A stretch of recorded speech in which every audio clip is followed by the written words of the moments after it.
चीजें हैं रिवीजन के लिए, तो वो वीडियो देखें। हमारे ख्याल से रोटेशनल मोशन जो था वहां से पढ़े हुए हैं, रोटेशनल उसके पहले के लिए। तो आज हमें शुरू करना है स्ट्रीमलाइन फ्लो या लाइनर फ्लो, एक स्टेडी फ्लो, 3 इसके नाम है। आज हमको शुरू करना है स्ट्रीमलाइन, स्टेडी या लैमिनर फ्लो। ठीक, ये हमें सब पता है, तीनों एक ही नाम है, चाहे स्टेडी फ्लो कर दें या स्ट्रीमलाइन फ्लो कर दें या इसको कहते हैं लैमिनर फ्लो। इसको हिंदी में कहते हैं धारा रेखी प्रवाह, धारा रेखी प्रवाह। ठीक है, तो अगर किसी मान लो किसी वेसल में कोई लिक्विड या गैस या हम फ्लूइड बोले फ्लो कर रहा है, ठीक है, ये फ्लो कर रहा है, और उसमें मान लो हम आपसे कहें कि एक कोई पॉइंट ले लीजिए P पॉइंट और एक कोई पॉइंट ले ले Q ले ले, ठीक है, एक कोई इससे कई पॉइंट ले लिए हमने P Q R, ठीक, 2-3 पॉइंट ले लिए। तो अगर इसमें ऐसा देखा जाए कि इस P पॉइंट पे जो भी पार्टिकल यहाँ फ्लो करेगा, लिक्विड या गैस का कोई भी पार्टिकल जो यहाँ से आ रहा है इस पॉइंट में, ठीक है, एक पार्टिकल यहाँ से आया, उसकी वाली वेलोसिटी जो थी वो इस दिशा में, ठीक है, फिर जब यहाँ पहुंचेगा उसकी वेलोसिटी हो जाती है इस दिशा में जाती है, यहाँ पहुंचता है उसकी वेलोसिटी दिशा में जाती है, अलग अलग, ठीक है। अब इस P पॉइंट से या एक पार्टिकल यहाँ पे आगे बढ़ गए, इसके बाद पीछे से दूसरा आएगा, फिर तीसरा आएगा, चौथा आएगा, तो जितने भी पार्टिकल यहाँ पे आ रहे हैं अगर उन सब की velocity same in the sense magnitude भी सेम और डायरेक्शन भी सेम, ठीक है, मतलब जैसे इस P पॉइंट में जितने भी पार्टिकल यहाँ से निकलेंगे, यहाँ से उन सब की वेलोसिटी मान लो आपसे कहेंगे अगर v1 यहाँ ले लें, v1 बराबर है 5 मीटर पर सेकंड, ठीक, और जो यहाँ से निकल रहा उसकी वेलोसिटी v2 है और जो यहाँ से निकल रहा उसकी वेलोसिटी v3, और अगर हम इसको v2 कहते हैं, v2 आपसे कहते हैं अगर 7 मीटर पर सेकंड है, और अगर हम v3 कहते हैं 10 मीटर पर सेकंड, ठीक, ये अगर ऐसा मान पहले मतलब है P पॉइंट से जो भी पार्टिकल निकलेगा उसकी वेलोसिटी क्या होगी 5 मीटर पर सेकंड, और अगर वो इस दिशा में जा रहा है सारे पार्टिकल इस दिशा में निकलेंगे, और जो यहाँ से निकलेगा अगर उसकी वेलोसिटी v2 7 मीटर पर सेकंड है तो उसके पीछे जो भी आएगा वो भी इसी वेलोसिटी निकलेगा। तो इस तरह का जो फ्लो होता है उसको कहते हैं स्ट्रीमलाइन या स्टेडी फ्लो या लाइनर, ठीक है। मान लो यहाँ पे जो चेक करने को खड़ा हो, आप एक चेक कर रहा है, ठीक है, आप जैसे किसी वहां से निकलते हो, कोई एंट्री गेट है वहां से निकल रहे हैं, वहां वो चेक कर रहा है कि आप पता कर रहा है कि आपके पास का पास है ना, निकल रहे दूसरे का पास है, निकल रहे, वही कोई यहाँ पे चेक कर रहा है आपकी वेलोसिटी कितनी है, देखा 5 मीटर पर सेकंड है, निकल रही है, 5 से कम है नहीं निकल रही, वैसे समझ लो। जैसे आप किसी फिल्म देखने आते हो, वहां पे एंट्री जब गेट पे आते हो तो वहां आपका पास चेक होता है, टिकट चेक, पास टिकट चेक होता है, टिकट है अंदर नहीं है तो बैठ वापस चले, यही होता। वही यहाँ पे कोई निकल रहा है, उसने देखा आपकी वेलोसिटी कितनी है 5 मीटर पर सेकंड है, यू कैन जा चला जाता, किसी दूसरे को देखा 5 मीटर पर सेकंड जा सकता, किसी के अगर 5 से आधा है या कम है वो नहीं जाए, मतलब यहाँ से जो भी पार्टिकल निकल रहा है उसकी सेम वेलोसिटी होनी चाहिए, तो 5 को हमने नाम दे दिया, ठीक है, v1 v2, और जो यहाँ पहुंचेगा उसकी वेलोसिटी इससे अलग हो सकती है, उससे अलग, लेकिन यहाँ पे जो है वो सबकी टाइम के साथ सेम बनी रहेगी, समय बदलता रहेगा लेकिन वेलोसिटी सेम रहेगी। तो इस तरह का जो पाथ होता है, मतलब इस तरह की जो फ्लो होता है उसको कहते हैं स्ट्रीमलाइन, ठीक है, क्लियर। इसका मतलब ये नहीं कि हर पार्टिकल की वेलोसिटी सेम, जो इस पॉइंट से निकलेगा उसकी वेलोसिटी सेम, चाहे एक पार्टिकल निकले उसके पीछे दूसरा आएगा तीसरा आएगा, सबकी वेलोसिटी टाइम के साथ चेंज नहीं होगी। यहाँ पे पहुंचेंगे, यहाँ पे दूसरे पार्टिकल निकल गए, ये पॉइंट दूसरा हो गया, तो यहाँ से वो पार्टिकल निकल रहे होंगे उनकी वेलोसिटी क्या होगी, सबकी अलग, वेलोसिटी मैग्नीट्यूड और डायरेक्शन में सबकी सेम, मैग्नीट्यूड भी सेम होगा और डायरेक्शन भी same.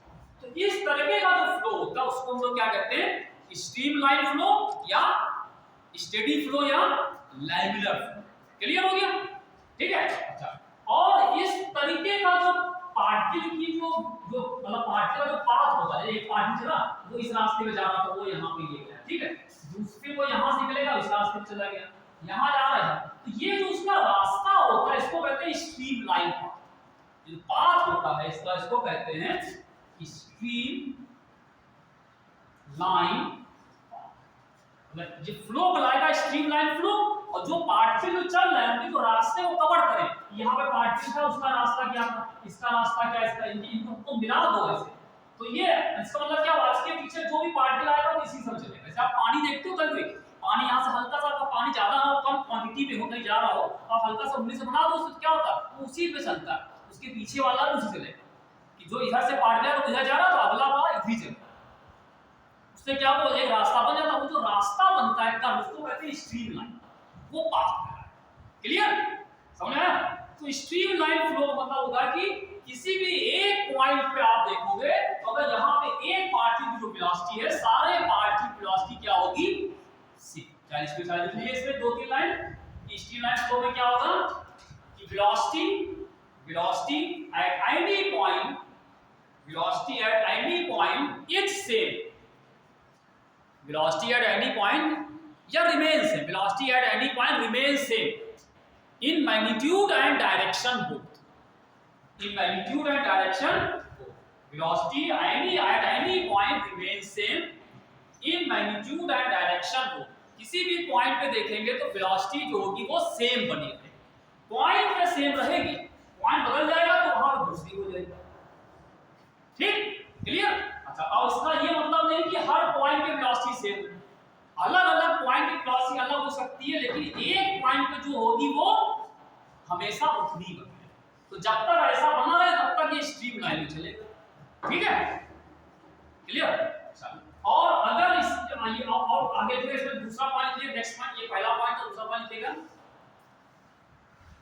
The path of the particles, जो इसमें पार्टिकल चलेंगे उनका जो पाथ होगा, उनका रास्ता, the path of the particles moving in stream line flow is called the stream line. इसी को स्ट्रीम लाइन कहते हैं। पूरा पाथ होता है ये स्ट्रीम लाइन, मतलब ये इस तरीके से ऐसे हम, ये स्ट्रीम लाइन।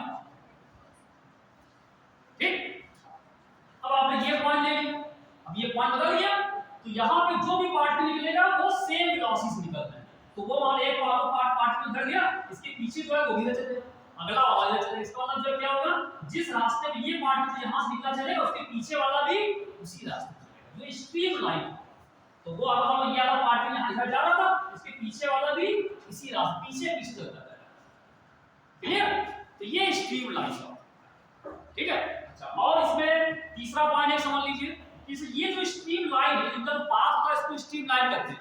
तो हो सकता है एक सवाल आप देखते हुए पूछें कि मान लो एक स्ट्रीम लाइन ये जा रहा है और एक स्ट्रीम लाइन ये आ रहा है, तो अगर आप इस पॉइंट पे देखें, इस पॉइंट, ठीक है, अच्छा एक नहीं, इसमें एक बार और लिख लीजिएगा, इसमें तीसरा पॉइंट आपने लिख दिया कि जैसे एक पॉइंट है, आपसे कहें कि ये स्ट्रीम लाइन, यहां पे कोई पार्टिकल जा रहा था, हमको इस पॉइंट पे जो पार्टिकल यहाँ पे निकल रहे हैं, इस पॉइंट से पार्टिकल निकल रहे हैं या इस पॉइंट से निकल रहे हैं, उनकी वेलोसिटी की दिशा पता लगानी है।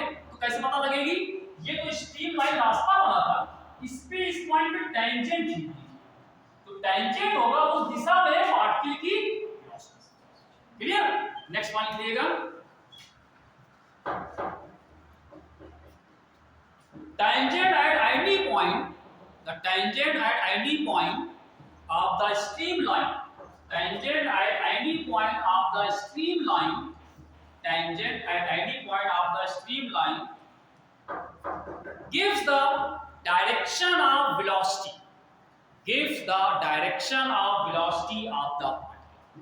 ये streamline के किसी भी पॉइंट पे अगर tangent खींच दें, यहाँ पे से यहाँ पे खींच दिया, तो ये जो टेंजेंट होगा ये वेलोसिटी की दिशा बताएगा, वेलोसिटी की दिशा बताएगा। ठीक है, यहां पता करना है टेंजेंट की। अच्छा, अब देखो, अगर आपसे कहें ये एक स्ट्रीम लाइन ये है, एक ये, अगर आप इस पॉइंट को देखो, ये जो पॉइंट है, ये देखो, ये अलग जो पॉइंट है वो ये स्ट्रीम लाइन, दोनों स्ट्रीम लाइन में कॉमन है, दोनों में। अगर हम आपसे कहें कि ये वाला पॉइंट जो है इस स्ट्रीम लाइन पे है, ठीक है, तो अगर ये इस पे है तो इस पॉइंट पे अगर इसको इस पे मान लें तो इस पे टेंजेंट किधर होगी, टेंजेंट हो जाएगी वही। इसका मतलब है पॉइंट पे वेलोसिटी की दिशा क्या होगी इधर। लेकिन अगर इसी तरीके से हम इस पॉइंट को देखें, यही वाला पॉइंट, वो इस पे तो आ रहा है, तो अगर जब इस पे मानोगे तो इसके हिसाब से टेंजेंट किधर होनी चाहिए, इस पे टेंजेंट इधर होगी। ठीक, इसका मतलब यहां से वेलोसिटी क्या हो जाएगी, इधर आ जाएगी। अब ये वेलोसिटी अलग अलग आ जाएगी, इसका मतलब क्या हो, ये तो गलत हो रहा है। अभी मैंने क्या बताया कि एक ही पॉइंट पे सारे पार्ट की वेलोसिटी क्या सकती है, एक ही दिशा होनी चाहिए। इसका मतलब क्या होगा, दो स्ट्रीमलाइन कभी भी कट नहीं, अगर कहीं दो इंटरसेक्ट करते हैं इसका मतलब क्या होगा, वहां पे वेलोसिटी की दो दिशाएं होंगी। ठीक है, और वो कभी हो सकता नहीं, क्योंकि अभी हमने बताया कि एक पॉइंट पे सारे पार्ट के लिए एक ही दिशा चलने चाहिए। अब यहाँ पे देखो ये पॉइंट तो दोनों पे है, इसके अगर इस पे मानते तो इधर चलना चाहिए, और इसको इस पे मानते इधर चलना चाहिए, लेकिन जो कि पॉसिबल नहीं है। अगर स्ट्रीमलाइन फ्लो होगा तो एक पॉइंट पे जितने पार्टिकल्स होंगे वो सब एक ही दिशा में होंगे। इसका मतलब है, देखिए नेक्स्ट पॉइंट लिखेगा, two streamline can not intersect each other. Two streamline cannot intersect each other. Cannot intersect. दो स्ट्रीमलाइन एक दूसरे को कभी भी इंटरसेक्ट नहीं कर सकती, तो एक दूसरे को कट नहीं कर सकती। ठीक है, मतलब ये जो बना ये गलत है, ये कट नहीं करेगी, ये अलग अलग हुआ। एक ये है तो दूसरी वाली बिना टच किए निकलेगी ऐसे। ठीक है, कोई दो स्ट्रीमलाइन एक दूसरे को टच नहीं करती। ठीक है, और एक पॉइंट इसमें और है, कोई भी पाथ, कोई भी फ्लो स्ट्रीमलाइन में कब तक रहता है, जब तक कि उसकी वेलोसिटी है एक पर्टिकुलर वेलोसिटी से कम होती है। मतलब कम वेलोसिटी पे ऐसा होता है, मतलब जो फ्लूइड है अगर उसकी स्पीड बहुत ज्यादा है तो स्ट्रीमलाइन पाथ नहीं, वो स्ट्रीमलाइन पाथ नहीं होगा। और जब तक ये एक वेलोसिटी से कम होता है तब तक ये स्ट्रीमलाइन कहलाएगा। और ये जो वेलोसिटी है जिससे ये इसकी वैल्यू कम होती है vc, इसको यहाँ पे कहते हैं क्रिटिकल वेलोसिटी। इसको कहते हैं क्रिटिकल, मतलब अगर किसी पार्टिकल की जो लिक्विड की जो वेलोसिटी है या फ्लूइड की वेलोसिटी है वो क्रिटिकल वेलोसिटी से कम है, क्रिटिकल वेलोसिटी अगर लेस देन vc है, तो जो पाथ होगा वो स्ट्रीमलाइन होगा या फ्लो कैसा होगा, स्ट्रीमलाइन। ठीक है, मतलब ये लो वेलोसिटी के लिए काम होता है। और अगर v इससे ज्यादा हो जाए क्रिटिकल वेलोसिटी तो फ्लो कैसा होगा, स्ट्रीमलाइन नहीं होगा। उसको अलग से नाम कहते हैं turbulent flow. This is called turbulent. Turbulent मतलब क्या हुआ कि पानी इधर उधर नहीं बह रहा, यहां से आपको इधर जा रहा है, आपको इधर जा रहा है, ये काफी तेज मूव कर रहा है। ऐसा होता है पहाड़ों देखते हैं, पानी लहरें टकराती एकदम से टकराई, वो हाई स्पीड टकराती, तो वो फ्लो कैसा होगा, टर्बुलेंट होगा, वो स्ट्रीमलाइन नहीं होता। ठीक है, लेकिन जब स्लो मूवमेंट उसमें को चल रहा हो तो वो स्ट्रीमलाइन में हो सकता है। ठीक है, तो ये स्ट्रीमलाइन के बारे में हमने आप समझा। अब हम इस पे कुछ एक दो क्वेश्चन लगाने के पहले एक आपको प्रिंसिपल समझाने पहले फिर लगाते हैं, हम प्रिंसिपल बताते हैं। सवाल लगाने के पहले क्या जरा क्वेश्चन है क्या इसके,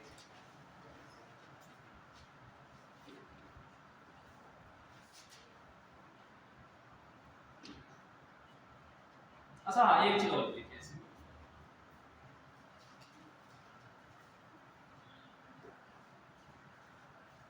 जैसे कोई ट्यूब है, एक ट्यूब ले लें और उस ट्यूब के अंदर कोई लिक्विड फ्लो कर रहा है।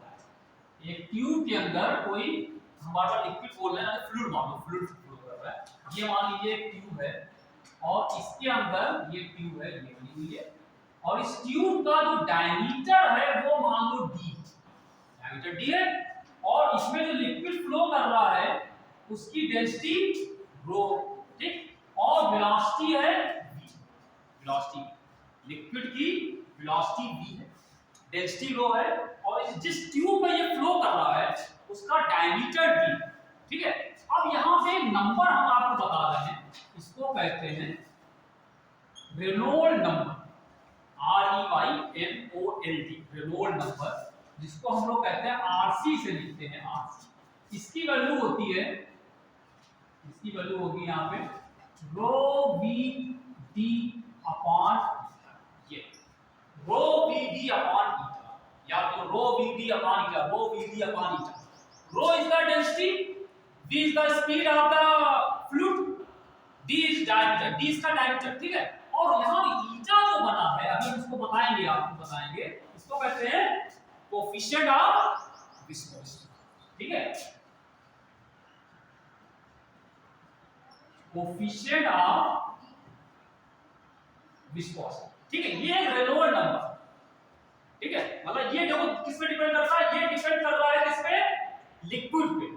वो लिक्विड की डेंसिटी आ रही है, उस पे डिपेंड करेगा, और लिक्विड किस वेलोसिटी से फ्लो कर रहा है उसकी वेलोसिटी डिपेंड कर रहा है, और उसकी विस्कोसिटी पे तीन चीजें ना, रो डेंसिटी है फ्लूइड की, विस्कोसिटी फ्लूइड की है, ये उसकी प्रॉपर्टी है, और डी जो है वो डायमीटर यानी किस ट्यूब में फ्लो कर रहा है उस पे डिपेंड करेगा। ठीक है, तो ये जो आता है रेनॉल्ड नंबर कहलाता है। अगर ये रेनॉल्ड नंबर की वैल्यू ये जो है आरसी, अगर ये जो है जीरो से लेकर 1000 तक है, किसी भी ट्यूब में आप रेनॉल्ड नंबर को निकाल लीजिए, सॉल्व करिए, मतलब वो उसमें लिक्विड फ्लूइड फ्लो कर रहा है उसकी वेलोसिटी रखिएगा, डेंसिटी रखिएगा, डायमीटर ये रख के निकालिएगा। ठीक है, अगर ये नंबर 0 से 100 के बीच में आ रहा है तो जो फ्लूइड का जो फ्लो होगा वो कैसा होगा, जो हम लोग पढ़ 0 से अगर 100 के बीच में रेनॉल्ड नंबर आता है तो फ्लो ऑफ फ्लूइड क्या हो जाएगा, स्टीमलाइन या लैमिनर फ्लो। 1000 100 दिख रहा क्या, 3 जीरो लगे। ठीक है, 0 से 1000 के बीच में रेनॉल्ड नंबर आता है तो फ्लो स्ट्रीमलाइन होता है।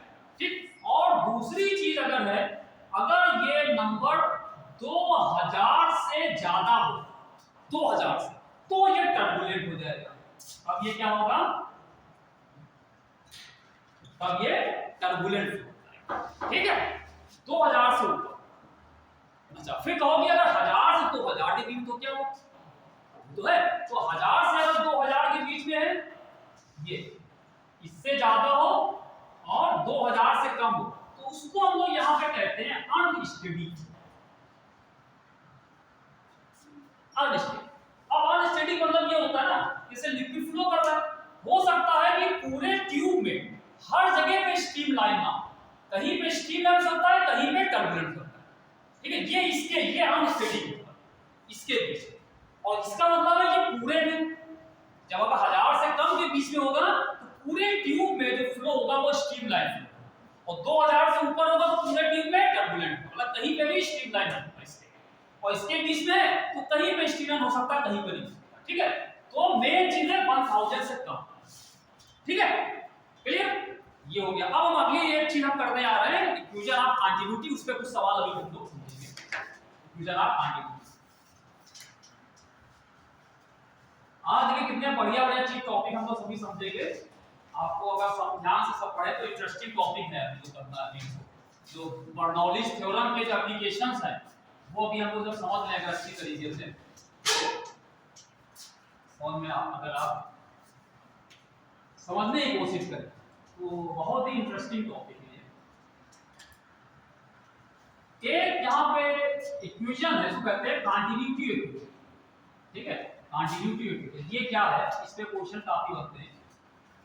या इक्वेशन आप कंटिन्यूटी कह सकते हैं या कंटिन्यूटी इक्वेशन कहते हैं।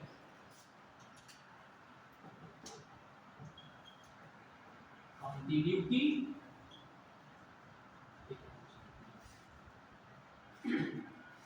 इसके लिए देखो, पहली चीज हमने माना कि किसी भी ट्यूब में मान लो लिक्विड फ्लो कर रहा है, किसी भी ट्यूब में, चाहे वो ट्यूब जैसी बनी हो, ठीक है, जैसे मान लो आपसे कहें कि ट्यूब इस तरीके से है, इसका एरिया यहाँ पे अलग है, यहाँ पे एरिया अलग है, जैसे ये यहाँ पे एरिया A1 ले लें, यहाँ पे एरिया A2 ले लें। ठीक है, इस तरीके से हर जगह डायमीटर इसका बदल सकता है, ऐसा हो सकता है। इसके अंदर एक फ्लूइड है जो फ्लो कर रहा है, लेकिन जो फ्लूइड है, पहली चीज वो कैसा है, ये जो फ्लूइड है इसको हम लोग कहते हैं, इसकी प्रॉपर्टी क्या है, जो फ्लूइड है, फ्लूइड पहली चीज इसको क्या होना चाहिए,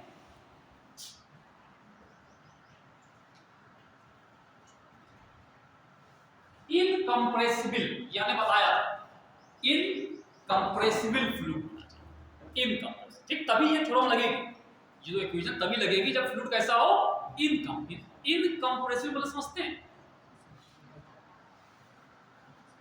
जिसको जिसको कंप्रेस ना कर सके, ठीक है। अगर मान लो कोई लिक्विड फ्लूइड है उसको कंप्रेस करते हैं, जैसे गैस है, गैस क्या होती है, कंप्रेस हो, दबा देते हैं। जब किसी को कंप्रेस कर दोगे तो क्या होगा, उसके अंदर की डेंसिटी बढ़ जाएगी, तो उसके पार्ट की पास आ जाएगी, डेंसिटी बढ़ जाएगी। लेकिन जो इनकंप्रेसिबल होगा, वो जब कंप्रेस होगा तो वहां क्या होगा, हर जगह डेंसिटी क्या होगी, सेम डेंसिटी, ठीक है। इसका मतलब क्या होगा, इसका मतलब होगा रो जो है इज सेम। इनकंप्रेसिबल मतलब डेंसिटी जो होनी चाहिए दैट शुड बी सेम, ठीक। अच्छा, और दूसरी चीज जो हमारा फ्लूइड है, इसके अंदर जो इसकी विस्कोसिटी जीरो, या कैसे नॉन विस्कस, अभी हम विस्कोसिटी को अगले अलग सब आर्टिकल में समझेंगे, ठीक है। इसको कहेंगे नॉन विस्कस, नॉन विस्कस मतलब जिसकी श्यानता जैसे कहते हैं हिंदी में, श्यानता जीरो।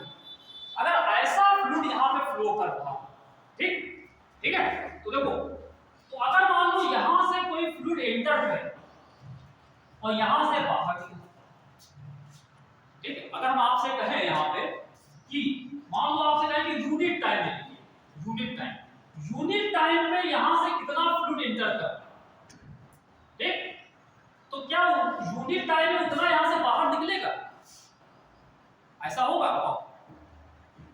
होगा, क्यों, क्योंकि यहां से आपने इसको एंटर किया, ये फ्लूइड फ्लो था, मान लो आपने यहां से फ्लूइड को, मतलब इसके अंदर कुछ फ्लूइड था, हमने थोड़ा सा और बढ़ाया, जब और बढ़ाओगे तो हमने क्या बना, ये कंप्रेस होगा नहीं, जब कंप्रेस नहीं होगा दबेगा तो है नहीं, तो क्या होगा, जब यहां से डाउन इसको एंटर कराओगे यहां से बाहर निकले तभी तो अंदर डेंसिटी सेम रखेगा, क्यों भाई। अगर आपने कहा कि ये इनकंप्रेसिबल फ्लूइड है, ठीक है, एक बर्तन में पानी भरा हुआ है, पूरा भरा हुआ है, तो इसमें क्या और पानी भर सकते हो, भरो बाहर निकल जाएगा।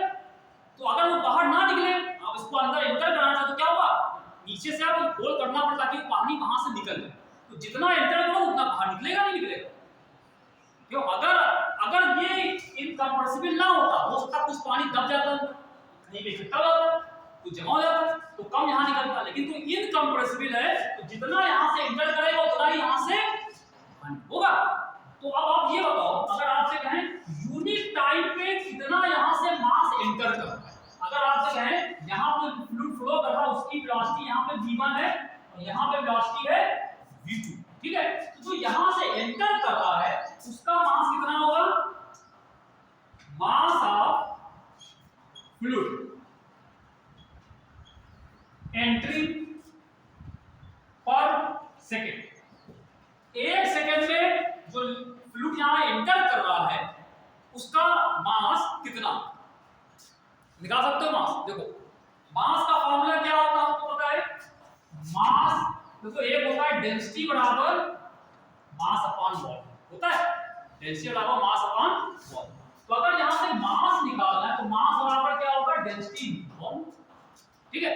तो अगर आप डेंसिटी और वॉल्यूम से मल्टीप्लाई कर दो तो आ जाएगा, लेकिन हमें क्या निकालना है, मास पर सेकंड, एक सेकंड में जो एंटर कर रहा है उसका मास निकालना है, ठीक है। अब देखो तो डेंसिटी जो लिक्विड है फ्लूइड उसकी डेंसिटी रो मान लेते हैं, ठीक है। तो हमने क्या किया, उसका डेंसिटी तो रो हो गई, लेकिन जो एक सेकंड में एंटर कर रहा है उसका वॉल्यूम कितना होगा, देखो वॉल्यूम कैसे निकलेगा, वेलोसिटी v1 है, v1 वेलोसिटी है, तो एक सेकंड में जो यहां से फ्लूइड यहां अंदर एंटर कर रहा होगा वो एक सेकंड में कितना दूर चलेगा, वेलोसिटी अगर v1 से कोई चलता है तो एक सेकंड में कितना दूर चलेगा, डिस्टेंस बराबर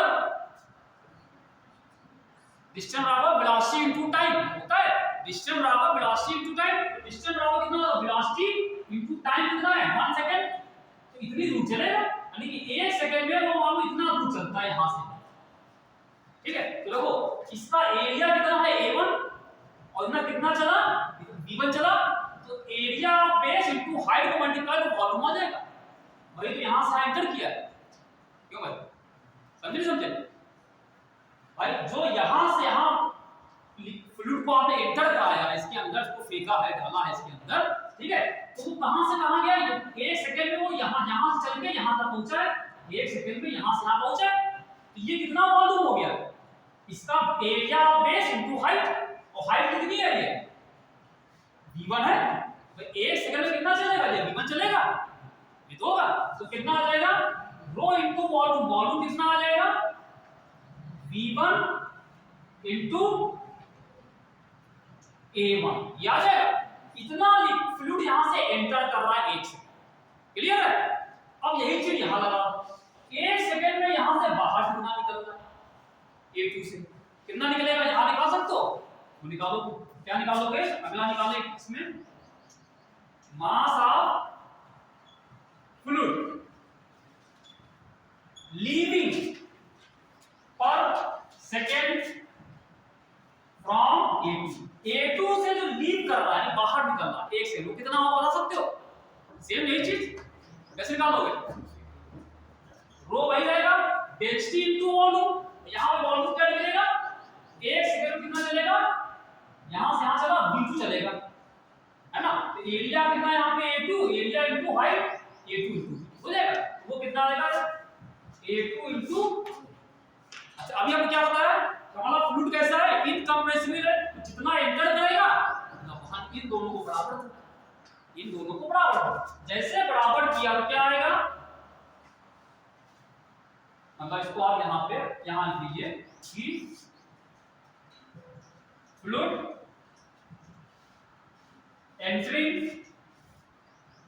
from A1 equal to fluid leaving from A2, जो एंटर करेगा वही बाहर निकल जाएगा, ठीक है? तो इसका मतलब रो A1 B1 बराबर रो A2 B, रो रो कैंसिल आ गया, A1 B1 A2 B, ये है इक्वेशन। आप ये आप सीधे भी लिख सकते थे, लेकिन हमने डिराइव इसलिए कर दिया ताकि आप इसको कम याद करके इसको ज्यादा याद, कि कितना कितना मास एंटर किया कितना बाहर, इससे सवाल ज्यादा सही लगेगा, ठीक है? ये भी लगा सकते हो, ठीक है? तो कहीं कहीं इससे काम नहीं चलेगा, आपको ये लगाना पड़ेगा कि क्योंकि अगर इनकंप्रेसिबल फ्लूइड होगा तो किसी एक जगह से अगर जितना एंटर करेगा दूसरी जगह से उतना ही बाहर निकलता है, ठीक है? इसको कहते हैं इक्वेशन ऑफ कॉन्टिन्यूटी, यही है इक्वेशन ऑफ कॉन्टिन्यूटी।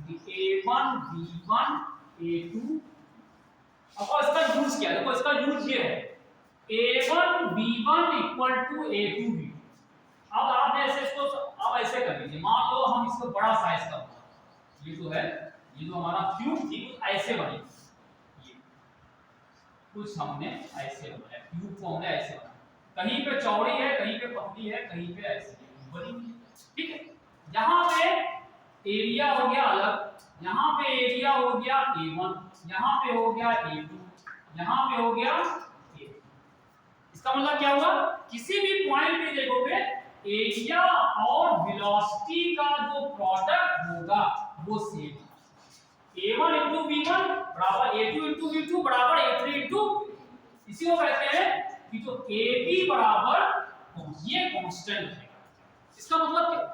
इसका मतलब ये होगा, देखो A1 V1 बराबर A2 V2, यहाँ पे एरिया ज्यादा, यहाँ पे एरिया कम, इसका मतलब क्या हुआ?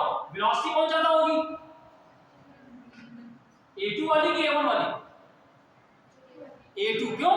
इनका प्रोडक्ट बराबर होना चाहिए।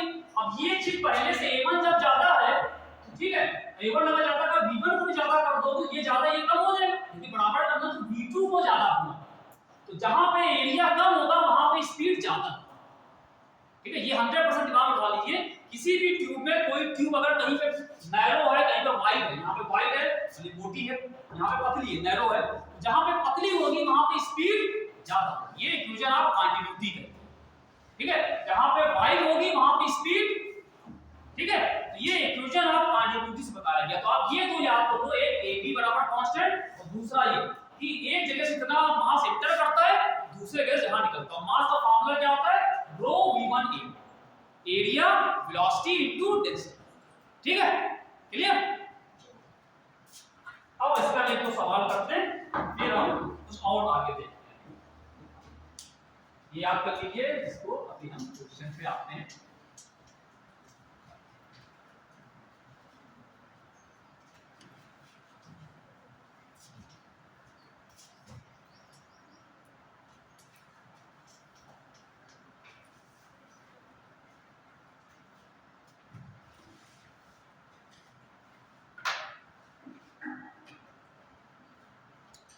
सिंपल सा है, water is flowing through two horizontal pipes.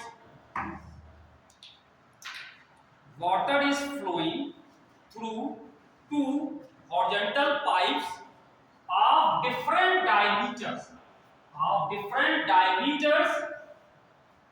which are connected together.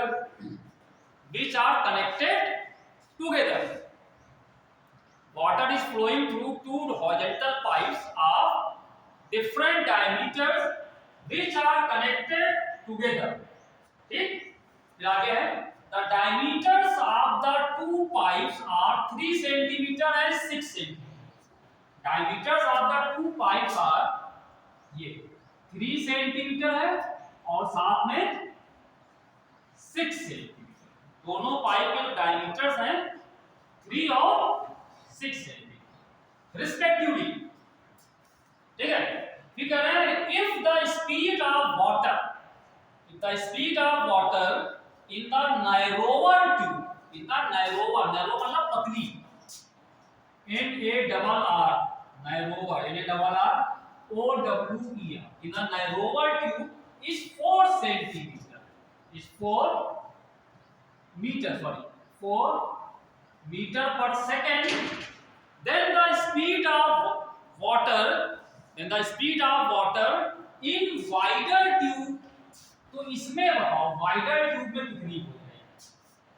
ठीक है, बहुत आसान सा है, ये हमको लगता है 16 मीटर पर सेकेंड एक है, दूसरा ऑप्शन कह रहे हैं 1 मीटर पर सेकेंड, तीसरा ऑप्शन 4 मीटर पर सेकेंड और फोर्थ है कौन सा सही होगा?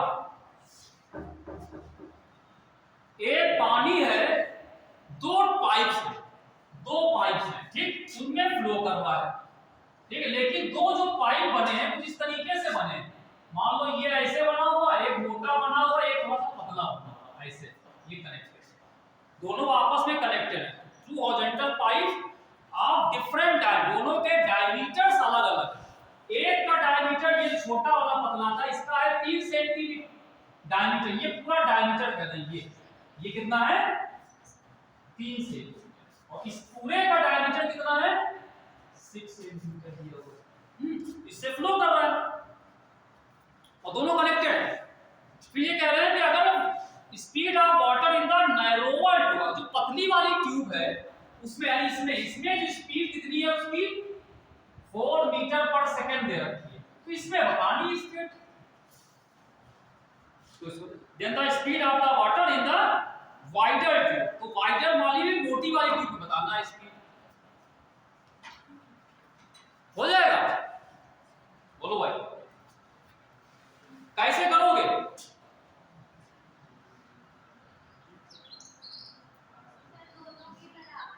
A1 B1 बराबर A2 B2, लेकिन A1 B1 जो ये हो गया 4, B2 निकालना है, A1 कितना होगा? A1 निकले कैसे? A1 निकले कैसे?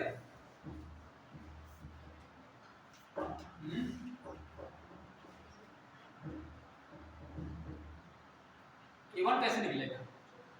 डायमीटर तो एरिया निकालना है, ट्यूब है ना, ट्यूब तो पाइप था, क्या बोला, पाइप बोला था, हॉरिजॉन्टल पाइप कैसे होते हैं? स्फेरिकल होता, उसका क्रॉस सेक्शन कैसा होता है? ये ऐसे तो होता क्रॉस सेक्शन स्फेरिकल, तो इसका ये डायमीटर दे रखा है, एक का 3 है, एक का 6 सेंटीमीटर है, तो इसका एरिया बताओ कितना होगा? पाई आर स्क्वायर, कॉन्फिडेंस है बोलो, ऐसा आप पूछ रहे हो, पाई आर स्क्वायर होता है, ऐसे बोलो पाई आर स्क्वायर। ठीक है, तो डायमीटर कितना दे रखा है 3 सेंटीमीटर, तो रेडियस बोले निकालोगे, रेडियस कितनी 3/2 हो जाएगी, आधी हो जाएगी, उसका स्क्वायर कर दोगे। ठीक है, तो इसमें जब निकालोगे तो A1 जो होगा पाई, अब देखो यहाँ पे एक चीज है, ये सेंटीमीटर में है, ये मीटर में है, ये सेंटीमीटर तो मीटर, और आंसर भी मीटर में पूछ रहा है, तो क्या करोगे? सबको मीटर में कर लो, वैसे ना करो तो भी हो जाएगा। क्यों? तो दोनों तरफ रखोगे ना, जब A1 यहाँ रखोगे एरिया, इधर वाला A2 साइड में, तो अगर इसको आप इसको अगर सेंटीमीटर में ना गए तब पर भी वो यूनिट कट जाएगी, दोनों साइड कट जाएगी ना। क्या करना चाहो कर लो वैसे। तो यहाँ पे अगर आप निकालेंगे 3 सेंटीमीटर है, यहाँ पे आ रहा है देखिए 3 सेंटीमीटर है डायमीटर, तो यहाँ रेडियस क्या हो जाएगी इसकी, डायमीटर d1/2 पाई r स्क्वायर, ये तो होगा। और इसको लिखेंगे पाई, इसका स्क्वायर करोगे पाई/4, तो d1 स्क्वायर हो जाएगा 3 सेंटीमीटर से था, तो 3 का मतलब होगा 3 को मीटर में करोगे 10⁻², इसका स्क्वायर, ये a1 सही है। इसी तरीके से a2 इसका डायमीटर निकाल दो, a2 ये, तो a2 बराबर कितना हो जाएगा, पाई d2/2 स्क्वायर, इसका डायमीटर d2, ठीक है। और इसको करोगे पाई, इसको स्क्वायर पाई/4, यहाँ d2 कितना है 6 सेंटीमीटर, तो 6 × 10⁻² मीटर, इसको स्क्वायर कर दिया, सही है। अब रख दिए फॉर्मूले सीधे रख दिया, a1 ये है पाई/4, ठीक, 3 × 10⁻⁻t, v1 दे रखा था 4 मीटर पर सेकंड बराबर ये a1 v1 हो गया, ठीक है। आप यहाँ ये लगा दो ना, a1 v1 बराबर a2, अच्छा a2 कितना है, ये पाई/4 6 × 10⁻⁻t इंटू और v निकालना। अब देखो हमने क्या कहा था, आप इसको सेंटीमीटर को मीटर में ना हो तो भी चले, क्यों चलेगा, देखो यहाँ दोनों साइड से कट रहा है, इसलिए खास करो चाहेगा 10⁻², यहाँ पे भी वो कट जाएगा है ना, इसलिए जब दोनों साइड में होता है तो आप ना करें तो भी चलेगा। तो ये तो कट जाएगा, यहाँ पे आप पाई/4 भी कैंसिल हो गया, तो यहाँ पे कितना आया 3 का स्क्वायर 9 × 4, और यहाँ पे कितना आ रहा है 6 का स्क्वायर करोगे 36, v स्क्वायर कितना आएगा, ये भी 36 ये भी 36, ठीक है। कितना है, कितना आया 1 आएगा, पहला वाला पहला नहीं दूसरा वाला 1 मीटर, बड़ा आसान सा, ठीक है, सही है। तो हमने यहाँ पे a1 b1 a2 b2 से कर दिया। अब आप कहोगे अभी तो आप कह रहे थे इसको नहीं लगाना, हमने कहा दोनों लगेंगे, लेकिन अभी अगला सवाल अभी एक हम कराते हैं, वहां पे इससे फल लगने में प्रॉब्लम आए, ठीक है। वो कैसे, तो वही लगाना पड़ेगा जो बताया हमने, कितना मास एंटर किया कितना मास बाहर, mass entering equal to mass leaving. देखो ये सवाल दिया हुआ है, एक चित्र बनाइएगा, बड़ा खूबसूरत सा चित्र बना हुआ है, ठीक है, ये बना लीजिए, फिर इसको देखिए,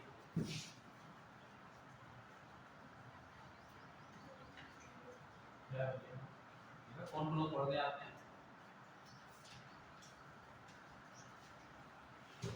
तुम लोग आना नहीं चाहते तो यहाँ बहुत अजीब तरह के जीव आ जाते हैं पढ़ने के लिए, तो फिर जीव आ जाते हैं, तो पढ़ना चाहिए नहीं, तुम तो आते हो, जो नहीं आते हैं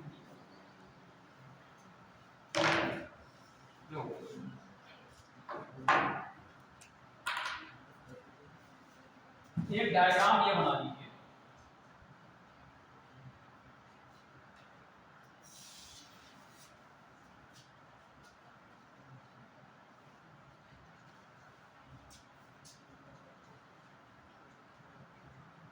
ये डायग्राम,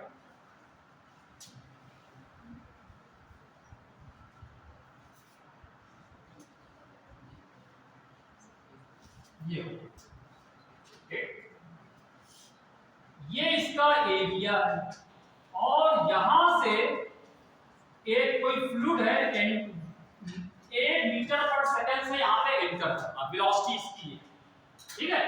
और ये जो एरिया बना हुआ है, ये वाला एरिया है 0.8a, इसका एरिया a है, इसका 0.8a, और यहां से जो फ्लूइड यहाँ पे निकल रहा है, ये इसकी वेलोसिटी है 6 मीटर पर सेकंड, ठीक। और फिर एक दूसरा यहाँ बना हुआ है, इसका जो एरिया कह रहे हैं वो कितना है 3a, और जो यहां से निकल रहा है ये निकालना है, v निकालना है।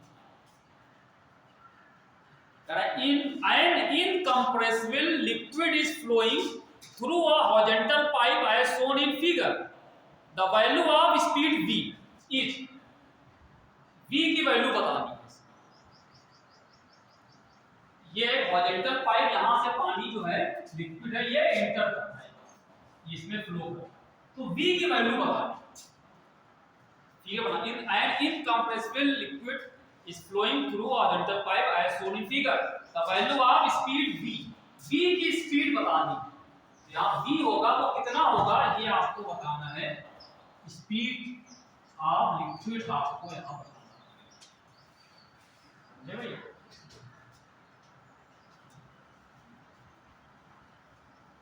जो V लिखा है वो बता, आंसर पहला है 1.1 मीटर पर सेकेंड, दूसरा है 2.1 मीटर पर सेकेंड। ये दिखता रहता है उसमें राइटिंग बड़ी सही बनती है, एक तो हमारी राइटिंग वैसे ही गड़बड़ है और ये और मिला है, ठीक कौन सा सही होगा ये बताओ,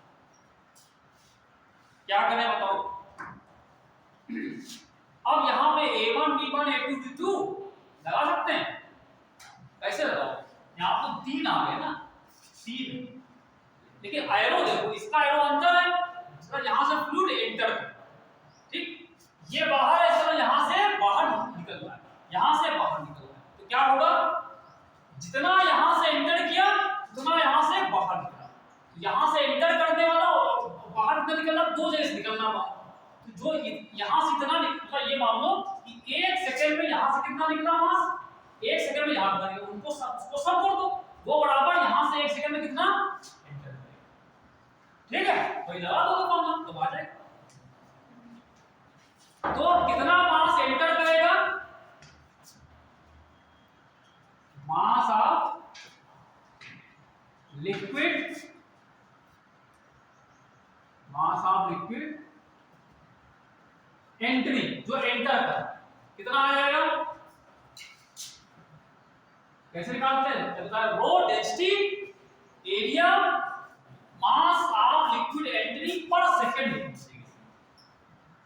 1 सेकंड में कितना है, 1 सेकंड जब निकालोगे तो वो आएगा डेंसिटी एरिया इनटू, अब डेंसिटी कितनी, डेंसिटी को रो ही मान, लिक्विड तो एक ही लिक्विड फ्लो कर रहा है ना, तो सबकी डेंसिटी एक ही होगी रो, इसकी इसका एरिया कितना है, इसकी वेलोसिटी होगी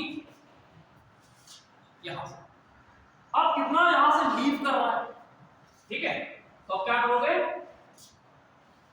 मास ऑफ लिक्विड लीविंग पर सेकेंड, अब ये दो जगह से लीव करेगा, एक यहां से भी लीव कर रहा है, यहां से, दोनों जगह से बाहर निकलना, यहां से इसको दबाया हमने अंदर किया और यहां से बाहर निकल गया, क्योंकि इनकंप्रेसिबल कहीं दबेगा तो है नहीं, जितना अंदर करो उतना बाहर निकल गया, दो जगह निकले, तो वहां से कितना निकलेगा, यहां से वहां पे वो डेंसिटी वही रहेगी, एरिया कितना है 0.88, वेलोसिटी कितनी वहां पे 6, और दूसरा यहां से निकलेगा, यहां पे डेंसिटी वही, एरिया 3 है और वेलोसिटी को v मान, दोनों का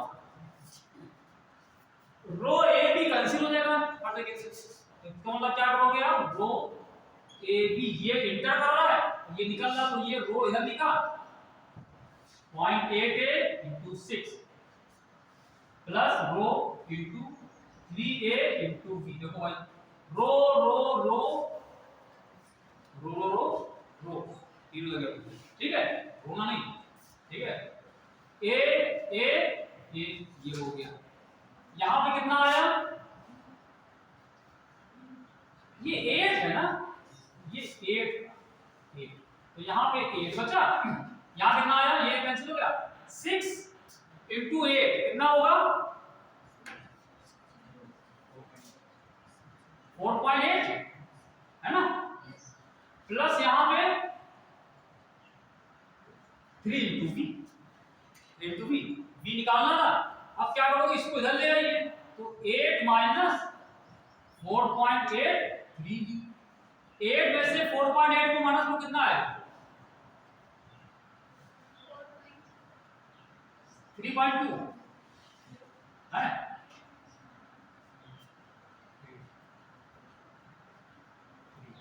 तो यहां से जब v निकाल लें, v बराबर 3.2 अपॉन 3 कितना आ जाएगा डिवाइड 3.2 1.06 कुछ ऐसे यार है ना और 1.06 कहाँ ये 2 है ये 3 है 1 खाली ये मिल रहा है इसको राउंड फिगर निकालोगे 1.1 ही तो आ जाएगा राउंड फिगर है ना तो ये फर्स्ट ठीक है तो यहाँ पे a1 b1 वाला ना लगा के हमने इससे है वही चीज a1 b1 ये भी है a भी देखिए a भी यहाँ था एक a भी तो अलग दे दिए यहाँ पे समझे क्लियर है तो इस तरीके से हम लोगों ने ये अलग क्वेश्चन भी कर लिया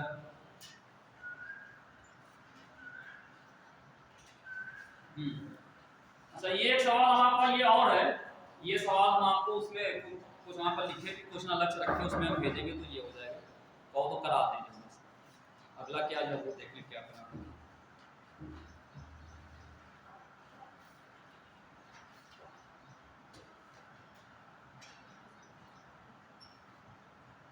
बर्नौलीज थ्योरम कराते हैं इसको छोड़ते हैं अगला क्वेश्चन आप लोग करिएगा हम भेजेंगे बर्नौलीज प्रिंसिपल करा देते हैं जल्दी से इस पे क्वेश्चन भी थोड़ा अच्छे क्वेश्चन इस पे भी है बर्नौलीज प्रिंसिपल पे क्वेश्चन आप समझेंगे तो अच्छे वाले क्वेश्चन हैं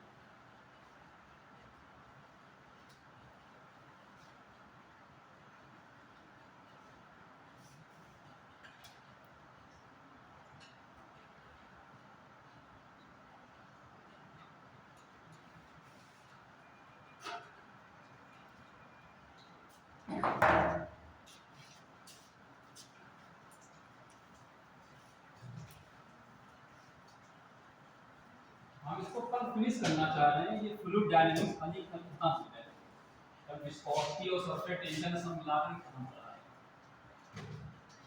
टाइम ज्यादा है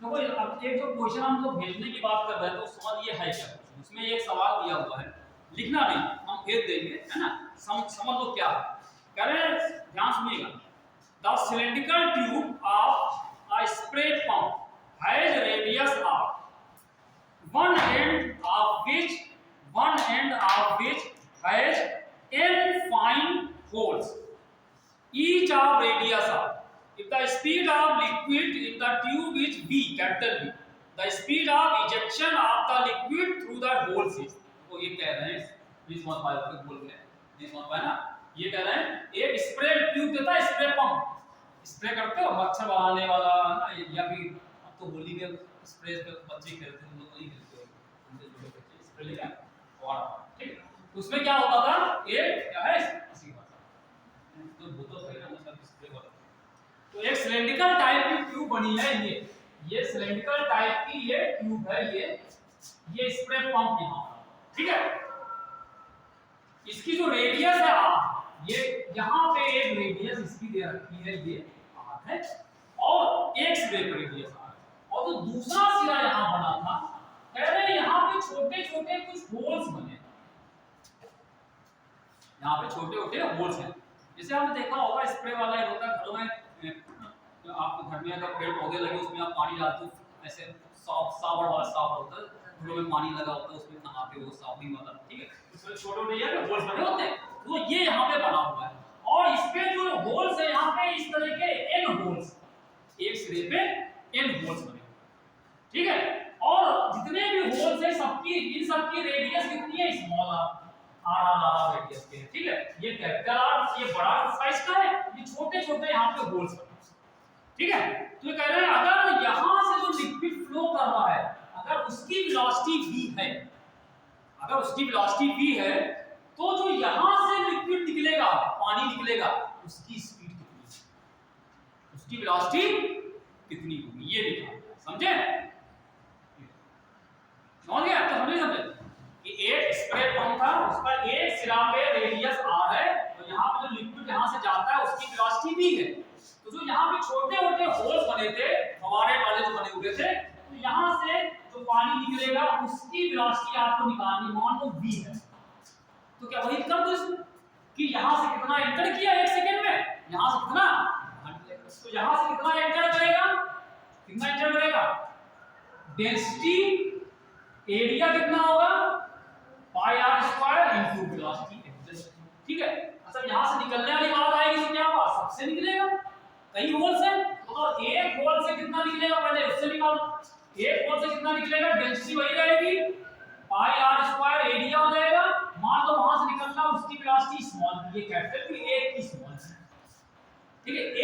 यहाँ निकलना है, और कितने यहाँ पे n है, तो n से कितना होगा सबको जोड़ लो, n n n n समाप्त, दो बने थे, दो जोड़े थे, यहाँ पे n जोड़ो तो कितना आएगा इनटू खाली n से मल्टीप्लाई करो, इसको इसके बराबर कर दो, जहां बराबर किया तो वो क्या होगा rho pi r square capital V बराबर n rho pi r square small v, देखो रो कैंसिल पाई पाई कैंसिल हो गया, ठीक है, यहां से v निकालो तो v बराबर कितना आया r square v upon n r square, ये यही ऑप्शन दिया है उसमें, ठीक है, ये सिंपल था इसलिए हमने आपसे लिखने को नहीं कहा, हम भेज देंगे आप कर लीजिएगा, ठीक है। अब आते हैं बर्नौलीज थ्योरम, बर्नौलीज प्रिंसिपल या बर्नौलीज थ्योरम, ये बहुत इंपॉर्टेंट चीज है, इस पे सवाल अभी किस तरीके से सवाल होंगे वो समझना है।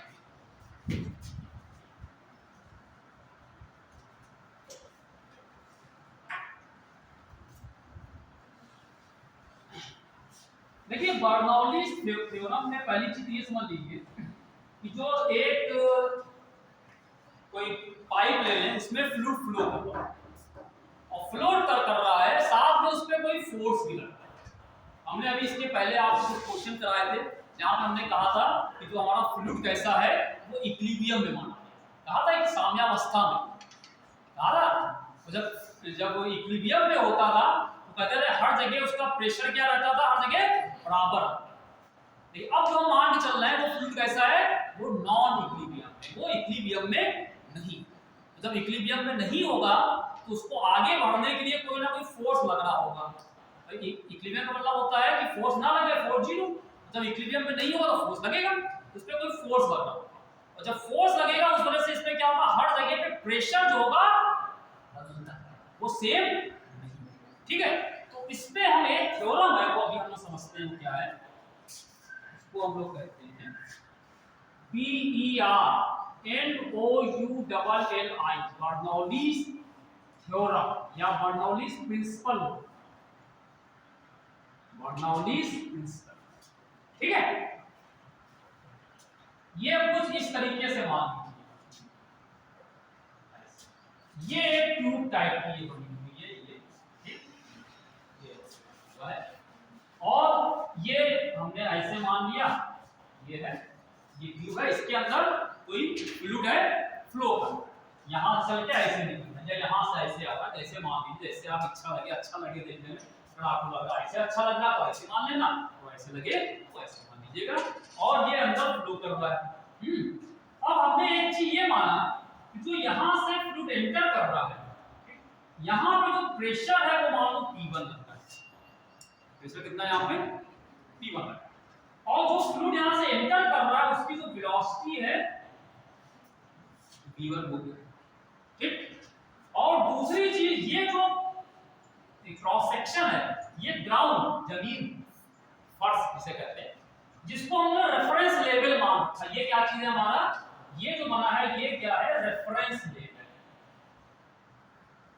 रेफरेंस लेवल, यानी हम यहां से दूरियां नाप रहे हैं, और यहां से इसकी जो हाइट है ये h1 है, इसकी हाइट h1, ऐसे ही इसका दूसरा क्रॉस सेक्शन हमने ये मान लिया, ठीक है, इसका एरिया यहाँ पे A2 है और इसका एरिया भी हम मान लेते हैं A1, ठीक है, और यहाँ पे जो प्रेशर है वो P2 है, और जो यहाँ से फ्लूइड यहाँ पे बाहर निकलना होगा या अंदर भी मान लो वो V2 यहाँ वेलोसिटी से मूव कर रहा है, और इसकी जहां से जो हाइट है वो h2, ठीक है।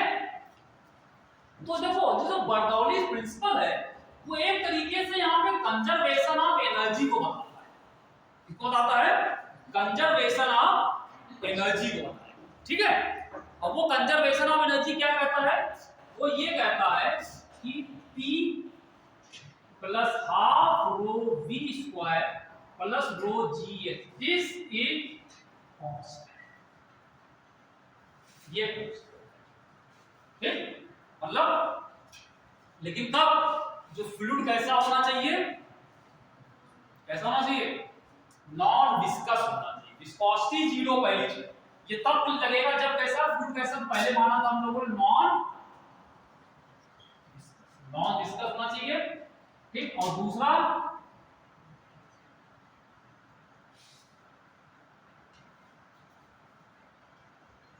इनकम्प्रेसिबल ये भी होना चाहिए, दबेला नहीं, ठीक है।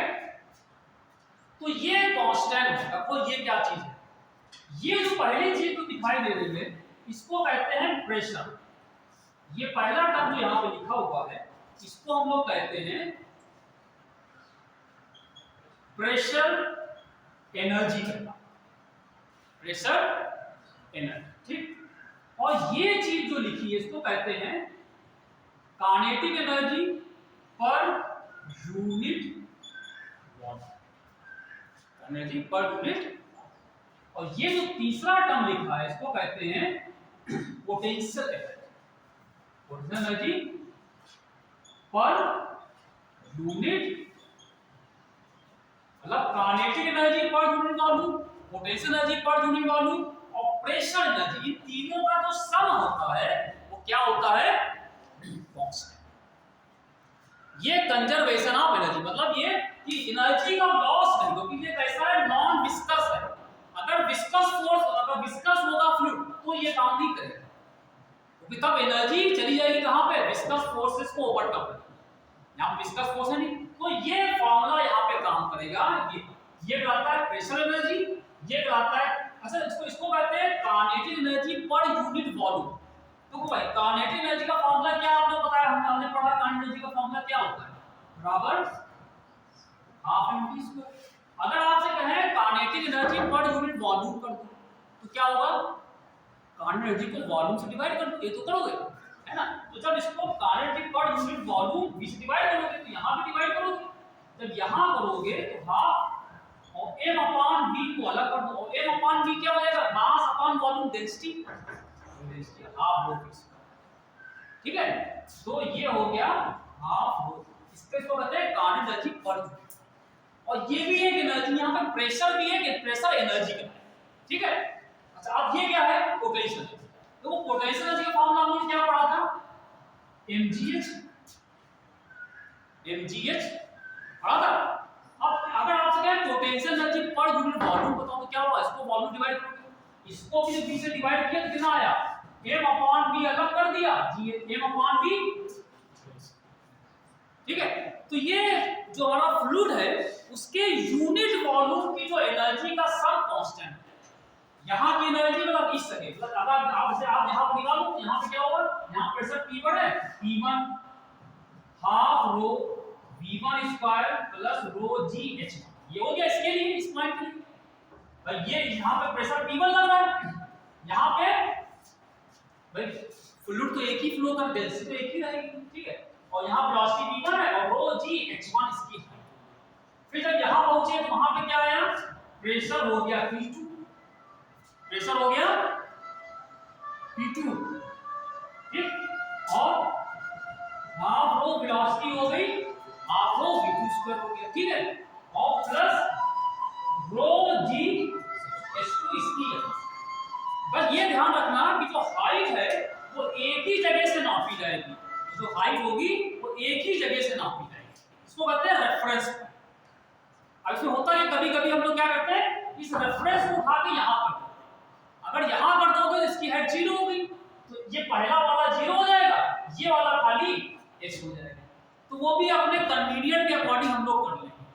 अभी अलग अलग सवालों में कभी कभी इसको उठा कर यहां मान, क्लियर।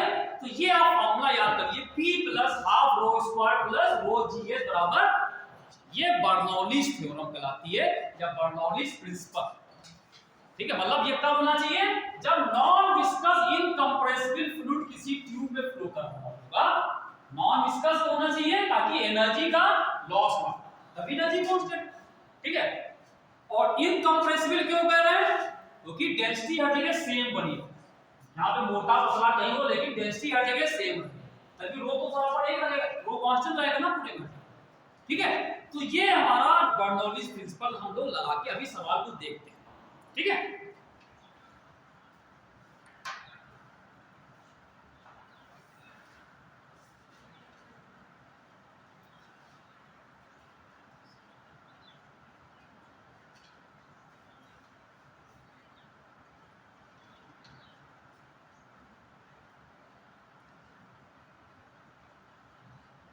चलो एक सवाल है, बढ़िया सवाल है।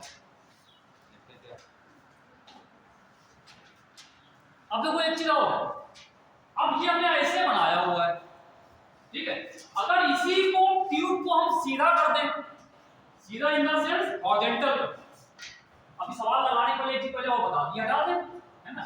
अगर इसी को हम थोड़ा सा घुमा करके ऐसे कर दें, मान लो ये जो घुमा बड़ा सा सांप जैसा लग रहा है, देखने में डर लग रहा है, इसको देख के सांप जैसा, इसको सीधा कर देते, मान लो ये हॉरिजॉन्टल पाइप ऐसे, ठीक, इस तरीके, ये थोड़ा सा इस तरीके, ये ऐसे हॉरिजॉन्टल, ये यहाँ पे, ठीक, तब क्या होगा, अगर यहां से हाइट नापोगे तो इसकी हाइट ये सेंटर से नापोगे तो ये हाइट तो दोनों की एक ही मानी जाएगी, एच तो वही आएगा, तो यहां से क्या होगा, एच दोनों साइड एक ही आ जाएगा, तो यहां पे एच कैंसिल हो जाएगा।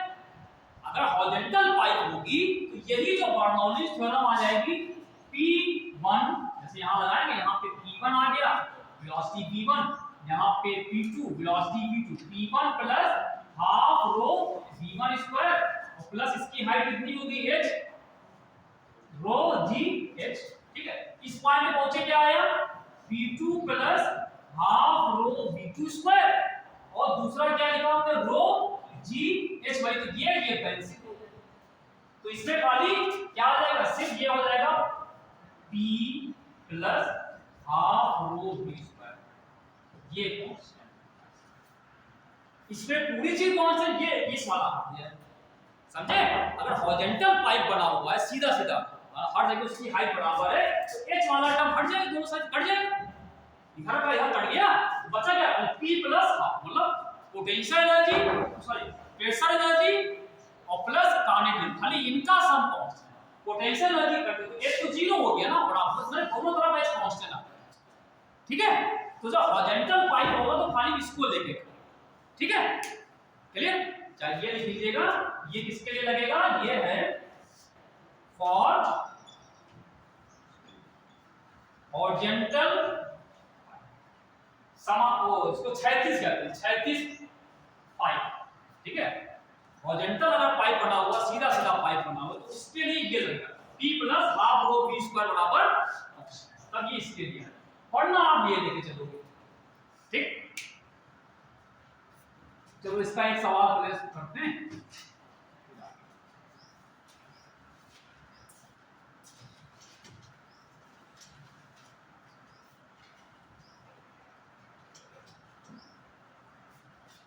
कंटिन्यूटी इक्वेशन साथ साथ लगेंगे, कंटिन्यूटी इक्वेशन को साथ साथ लगाएंगे, ए बी बराबर कांस्टेंट, वो भी चलेगी, ठीक है, बर्नौली के साथ साथ वो भी लगाया जाएगा।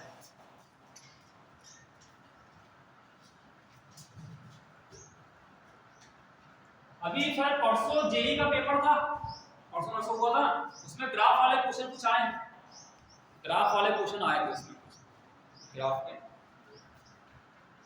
जो शुरू में कराए थे आपको, एक्सेलरेशन वेलोसिटी फोर्स वाले कराए थे, उस तरह के क्वेश्चन कह रहा है, non viscous liquid, a non-viscous liquid is flowing, a non-viscous liquid is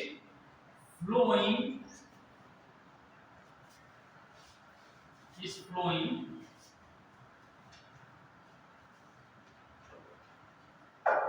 ये is flowing through a frictionless duct, DUCT, duct, comma लगाना, cross section varying as shown in figure, cross section wiring as shown in figure, a non viscous liquid is flowing through a frictionless duct, cross section wiring as shown in figure, ठीक है।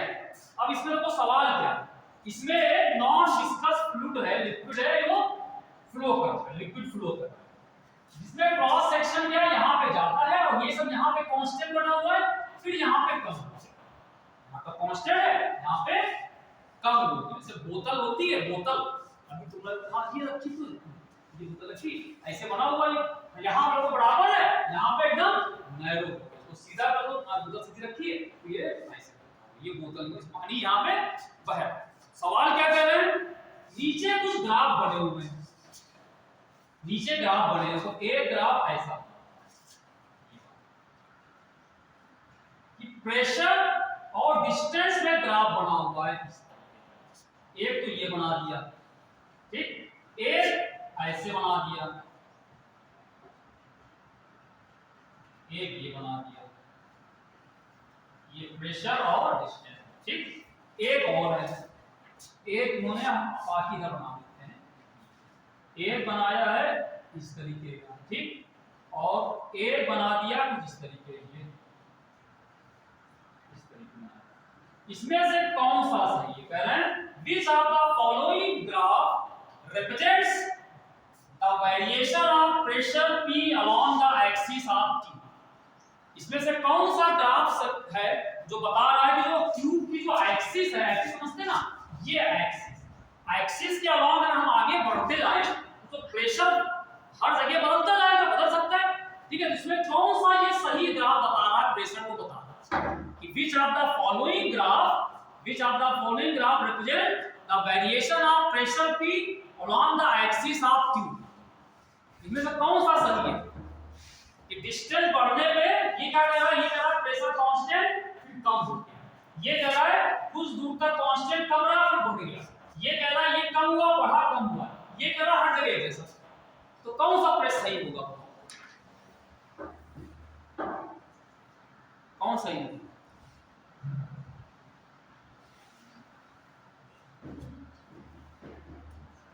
कैसे लगाए, कौन सा इसमें से सही है?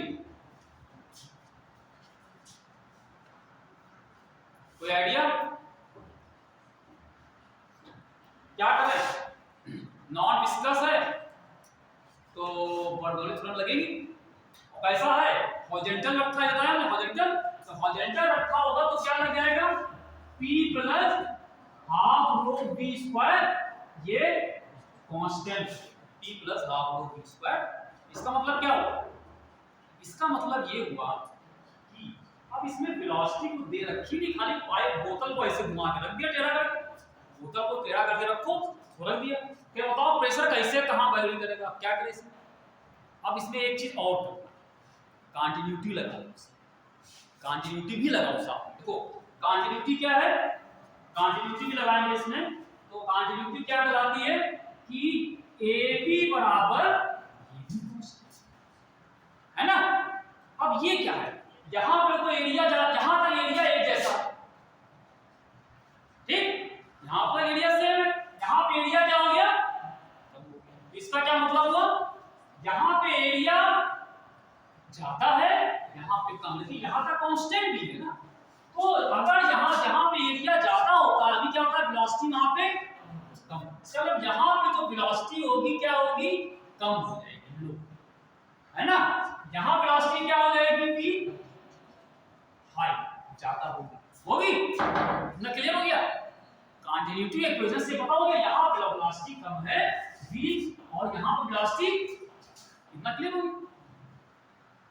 और साथ में a भी कांस्टेंट, और यहां पे तो यहां से यहां तक एरिया सेम है, इसका मतलब यहां से यहां तक वेलोसिटी भी सेम है, यहां पे कम, यहां पे वेलोसिटी बढ़ेगी एकदम, ठीक है। अच्छा अब इसमें आ जाओ, ये क्या कह रहा है P plus half rho V square constant, density तो हर जगह कांस्टेंट रहेगी। अब ये क्या कह रहा है P और ये मिलके कांस्टेंट, तो मतलब क्या हुआ, यहां पे क्या है, यहां पे वेलोसिटी की वैल्यू कम है, यहां कम है वेलोसिटी, तो प्रेशर यहां पे क्या होना चाहिए, ज्यादा, तो यहां पर प्रेशर ज्यादा, ये तो कह रहा है वेलोसिटी कम, तो दोनों का सम कांस्टेंट आना चाहिए, ये तो कांस्टेंट है, ठीक है, दोनों का सम मिलकर कांस्टेंट आना चाहिए, तो एक चीज अगर कम है तो दूसरे को बढ़ना पड़ेगा, तो जल्दी बैलेंस करेगा।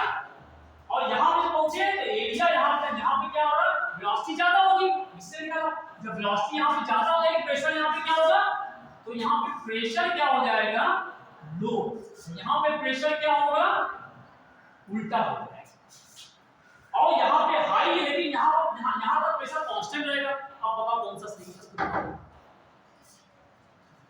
यहां पे वो प्रेशर ज्यादा है, यहां पे लो हो गया एकदम से, और ये कुछ दूर तक कांस्टेंट भी चल रहा है, इसका मतलब, ठीक है, समझे? तो यहां पे दोनों को हमें लगाना पड़ा, बर्नौलीज थ्योरम को भी लगाना पड़ा और साथ में कंटिन्यूटी को भी, ठीक है। तो ये दोनों, ये तो साथ साथ चलेगा ए बी, ठीक है।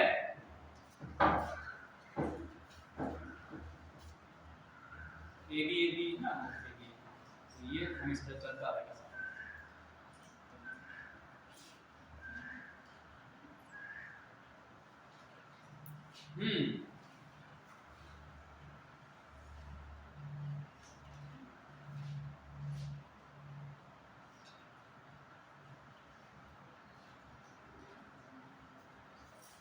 चलो एक सवाल देखते हैं,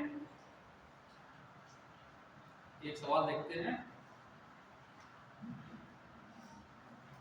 कह रहे हैं water is in stream line flow, water जो है वो स्ट्रीम लाइन फ्लो में, ये स्ट्रीम लाइन फ्लो के है सवाल है सर। ये तो इसमें भी बर्नौली थ्योरम भी स्ट्रीम लाइन में भी होना चाहिए इसको, ठीक है। हाँ, क्या लिखा, water is in stream line flow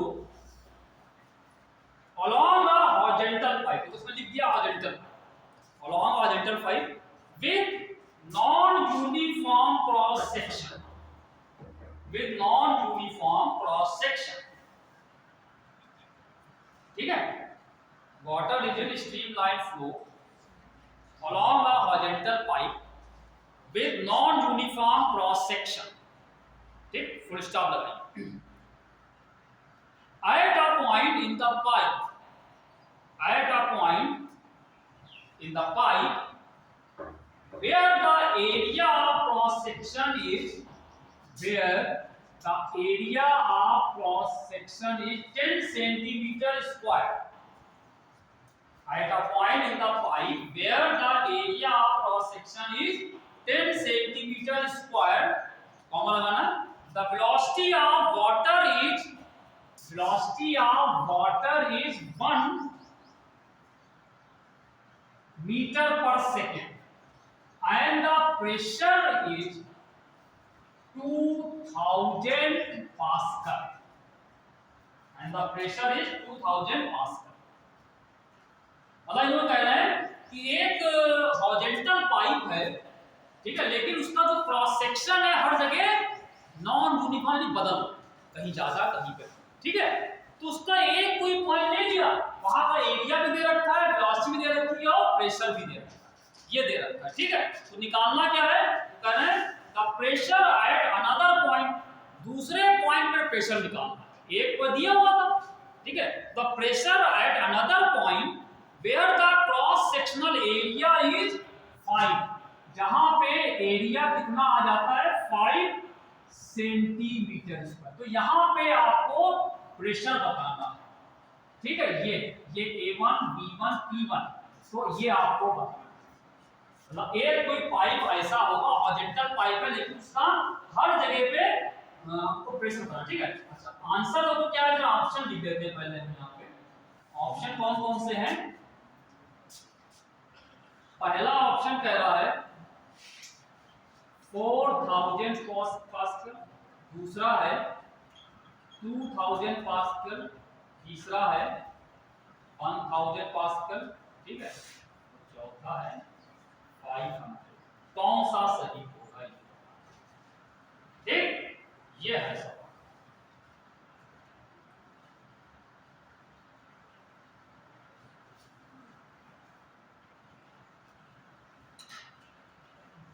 ये है सवाल। देखो इस तरह समझ लो, ये जो रस्ते बना हुआ था आप इसी वैसे मान लो, चाहे ऐसे बनाओ, इसी बना रहे, ठीक है।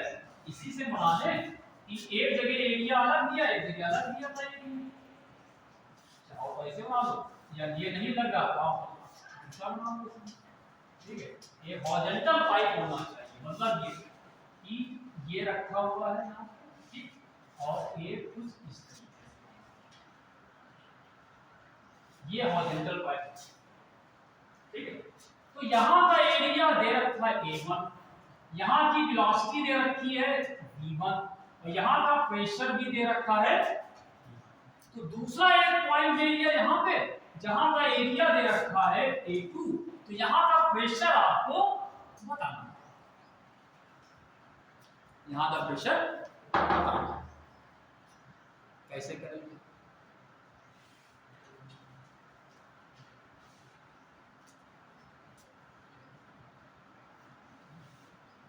नहीं, पानी लिक्विड कौन सा दिया है, डेंसिटी दे रखी है इसमें, वाटर है तो डेंसिटी के मतलब ही डेंसिटी आप जानते हो 1 × 10³ मीटर की उसमें होती है केस, ठीक है।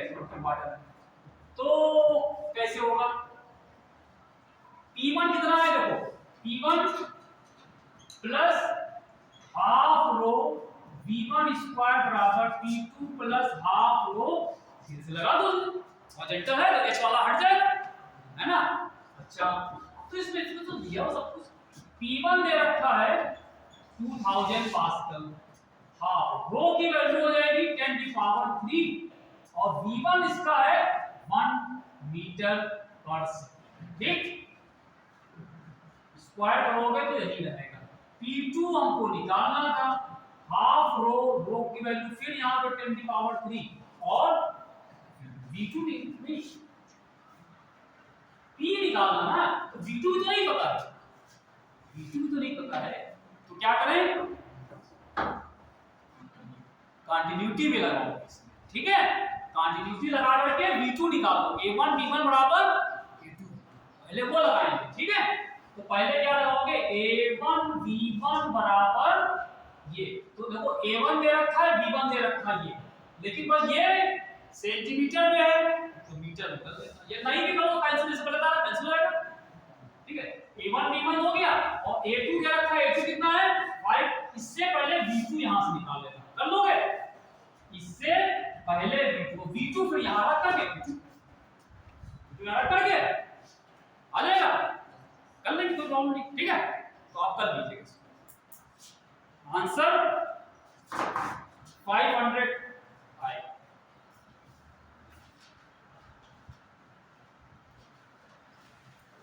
अब आपको मैं एक सवाल उस तरह के करा रहे हैं, टैप प्रॉब्लम। टैप प्रॉब्लम समझते हो, पानी का नल कहीं लगा है तो वहां से अगर पानी गिर रहा है, ठीक है, तो उसके फ्लो के बारे में हम लोग यहाँ पे करना है, ठीक है। एक वाटर टैप लेके चलना है, वो उसमें क्या करना जरा वो, ठीक है। वाटर टैप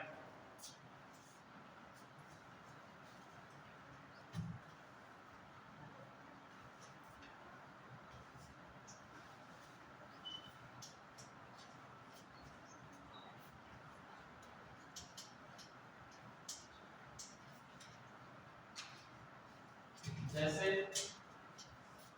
एक बना है, फिगर बनाइए,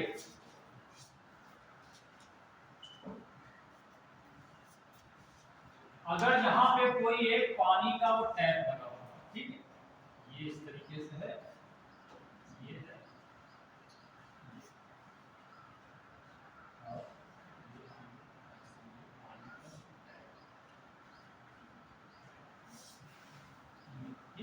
यहाँ से पानी नीचे गिर रहा है, जो आपने कभी कभी पानी लेने के बाद उसको बंद करना भूल जाते हो, ऐसे ही कोई यहाँ पे बंद करना पानी का लगा हुआ है ये, और इसका जो यहाँ पे जो एरिया है ये वाला, यहाँ से पानी गिर रहा है, इसका जो एरिया है ये, इसको A0 से लिखा है, A0, ठीक।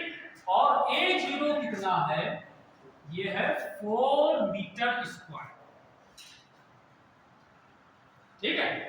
लिखा है water falls from a tap with A0 बराबर 4 metre square, water falls from a tap with A0 बराबर 4 मीटर स्क्वायर, ठीक है।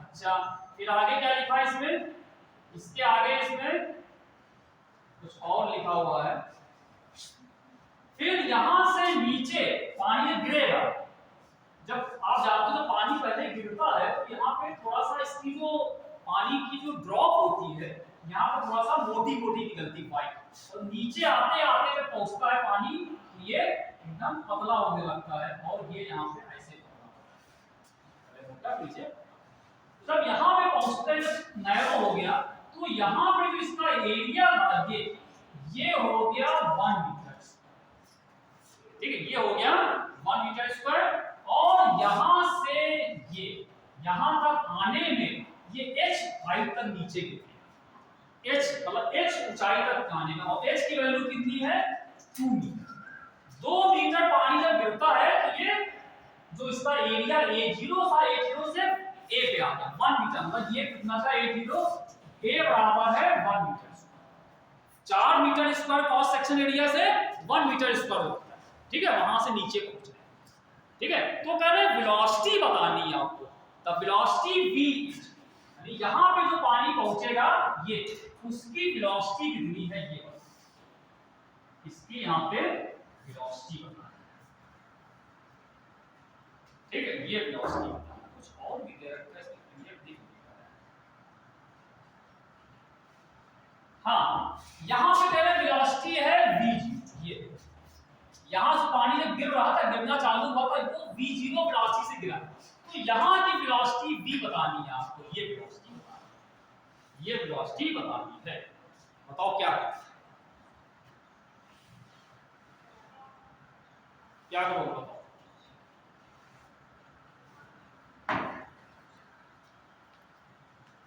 v निकालना है, क्या करें, क्या लगाएं?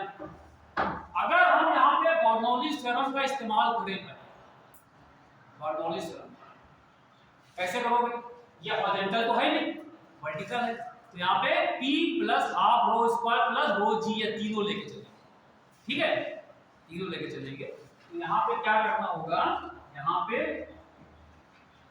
ये हटा के ये p plus half rho v square rho g बराबर कांस्टेंट, ठीक है, ठीक, क्लियर। अब देखिए एक चीज, तो अगर हम इस पॉइंट को 1 मान ले, इसको अगर 2 मान ले, तो पहले पॉइंट के लिए क्या हो जाएगा, पहले वाले के लिए p1 प्लस हाफ रो और v1 स्क्वायर प्लस रो g h1, h1 अगर आप यहां से हाइट नापोगे तो ये, इसकी यहां से जो हाइट है ये, इसको हम लोगों ने क्या कह दिया, h1, ठीक है। दूसरा वाला पॉइंट क्या हो गया, p2 प्लस हाफ रो v2 स्क्वायर प्लस रो g h2, यानी इसकी हाइट नाप लो, इसकी हाइट अगर यहां से नापे ये, ठीक है, सही है। हमने आपसे कहा था कि हाइट कहां से नाप रहे हैं, ये रेफरेंस है। अब देखो अपने कन्वीनियंट के अकॉर्डिंग, अगर हम हाइट यहां से नापते, यहां से नापते, तो क्या होता, h2 0 हो जाता, और ये खाली जो होता, ये जो h दे रखा था खाली h1 जगह h आ जाता, वो आसान पड़ता, तो आप वो भी कर सकते, नहीं करोगे कोई फर्क नहीं, आप ये भी ले लो, तो जहां पे करोगे तो h1 h2 करोगे तो h1 h2 h ही तो आएगा, वो अपने आप बदल जाएगा। आप चाहे ऐसे कर लो चाहे वैसे कर लो, दोनों कर सकते, ठीक है। अब प्रॉब्लम क्या है, यहां पे वेलोसिटी दे रखी है v1, v1 कितनी है, v0, v1 दे रखी है, और हमें निकालना क्या है, वेलोसिटी वाली v निकालनी है, चलो भाई ठीक है। p1 p2 क्या होगा, p1 p2 क्या होगा, ये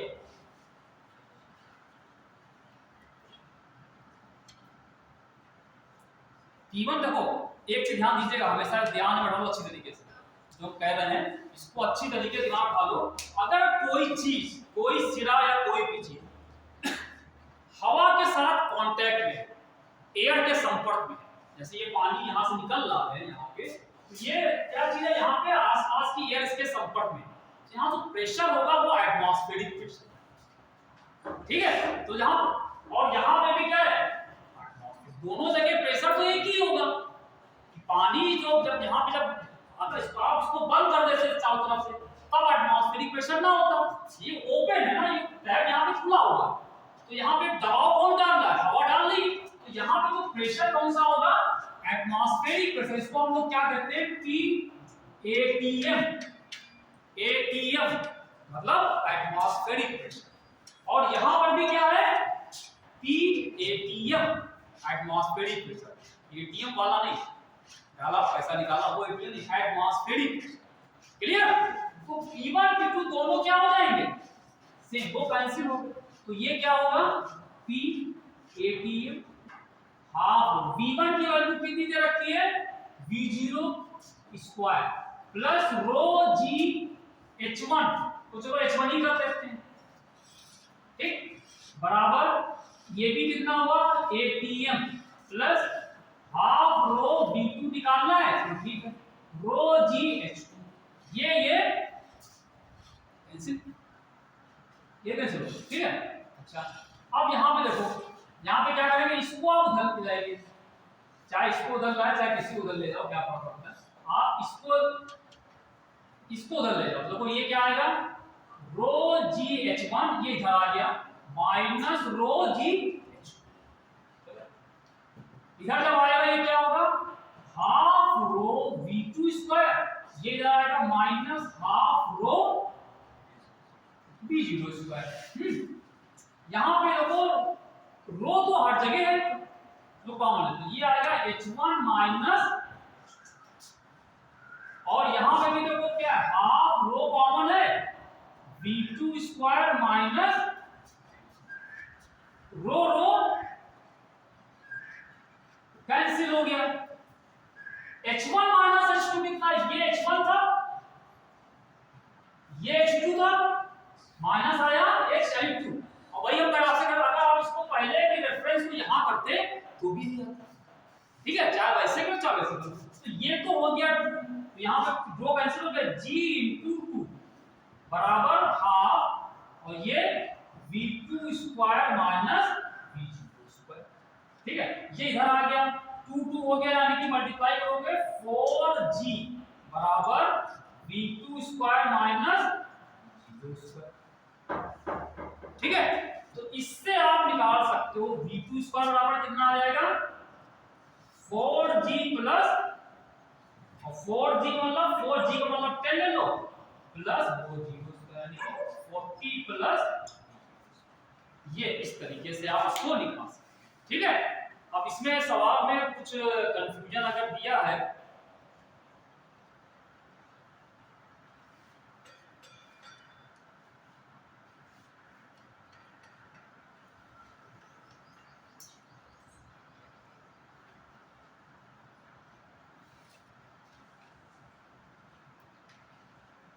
इसमें एक चीज और थी,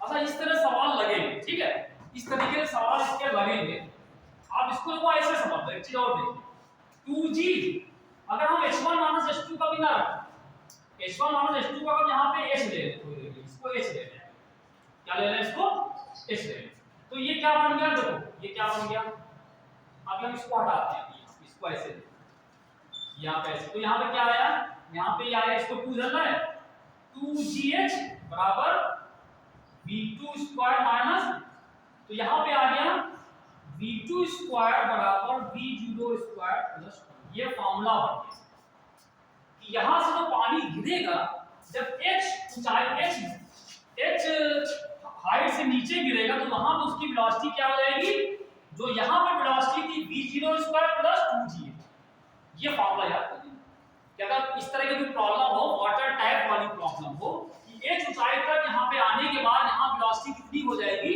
तो कैसे निकालोगे, यहाँ की वेलोसिटी का स्क्वायर कर दो प्लस ये वही फॉर्मूला है कौन सा, फ्री फॉल वाला, फ्री फॉल, कोई पार्टिकल फ्री फॉलिंग गिर रहा हो तो उसकी यहाँ पे h ऊंचाई तक पहुंचने पे वेलोसिटी क्या होती है, v स्क्वायर बराबर u स्क्वायर प्लस 2gh, ये फ्री फॉर्मूला हो गया, v स्क्वायर बराबर u स्क्वायर यानी v स्क्वायर ये हो गया, ये फ्री फॉल वाला काम,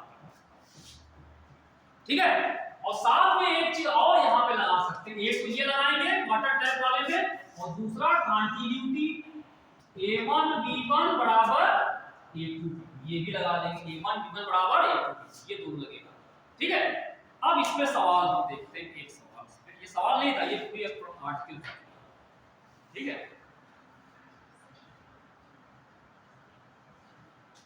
हाँ सवाल ये था इसमें अब ये तो आंसर इसमें, हाँ इसमें देखो ये दिया हुआ था इसमें कि a0 दे रखा था, a0 4 मीटर स्क्वायर दिया हुआ है, ठीक है, तो यहाँ पे एरिया कितना हो गया 1 मीटर स्क्वायर दे रखा है, और h दे रखा है, h दे रखा है, ठीक है। तो इसमें आपको निकालना था, यहाँ पे वेलोसिटी निकालनी, यहाँ पे वेलोसिटी निकालना, हम इसको हटा रहे हैं, हमने आपको फॉर्मूला डिराइव कर दिया है, अब इस फॉर्मूले से लगाना है।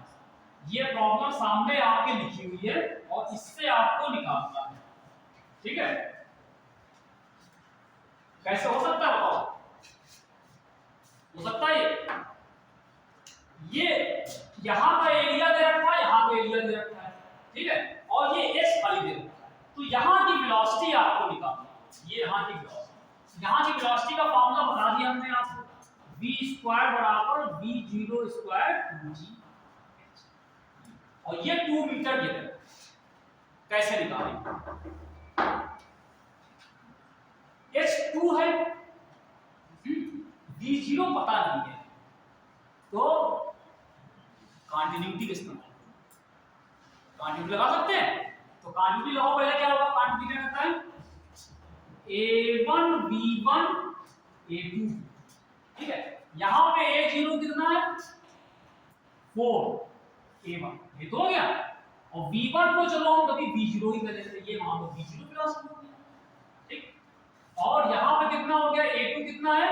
1, और v हमको निकालना था, तो v को चलो v2 रखते हैं, ये लगा दिया, ये लगा दिया। यहां से v0 निकालो, v0 कितना आया? v2 बाय आ गया, इसको यहां रखो, तो यहां रखने तो क्या आएगा? v2, यहां पे v2 को ऐसे रखा, और v0 कितना हो गया? v2 बाय 4 का स्क्वायर 2gh बराबर h2 है, रख दिया, क्यों ये? अब ये कितना आया? v0 यानी कि v2 का स्क्वायर अपॉन 4 का स्क्वायर करोगे, पूरा स्क्वायर करेंगे ना, और ये कितना आएगा? 4g, और ये इसमें से इसको इधर ले गए, v2 square minus v2 square by 16, 4g को डिटेल ले लो, ठीक है। इसमें इसको माइनस करो, 1 minus 1 bye 16 v2 square 4 into 10, 1 में से बटे 16 घटाओ तो कितना आएगा? 15 बटे 16 v2 स्क्वायर, ये 40 आएगा, तो यहां से v2 आ जाएगा, तो v2 स्क्वायर बराबर कितना आएगा? 40 इंटू 16 अपॉन 50, ये, ठीक है। इसको सॉल्व कर लीजिए आप, कैसे कटेगा ये? अगर इसको अप्रोक्सीमेट लेके करें, 16 अपॉन 15, 16 को 15 से डिवाइड करो, लगभग कितना आएगा? 1 पॉइंट समथिंग ही तो आएगा, और 40 को 1 पॉइंट समथिंग करो, लगभग 40, मान लो 42 तक आ गया, तो इसका जब स्क्वायर रूट निकालो कितना आएगा? 6 और 7 के बीच में कुछ आएगा, मतलब जो आएगा 6 और 7 के बीच, करके देखना ऐसे ही आएगा, ठीक है। ऑप्शन इसमें क्या दिए वो हम बता देते हैं, तो उसमें से कोई एक टिक हो जाएगा। अरे ऑप्शन तो ये पूरा आया,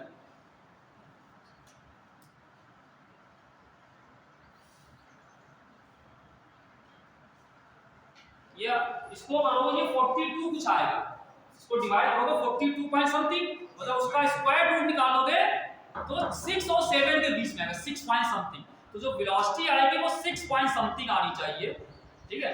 हाँ आंसर दिए, एक है 2.5, एक दिया हुआ है इसमें, एक ऑप्शन दिया हुआ है 2.5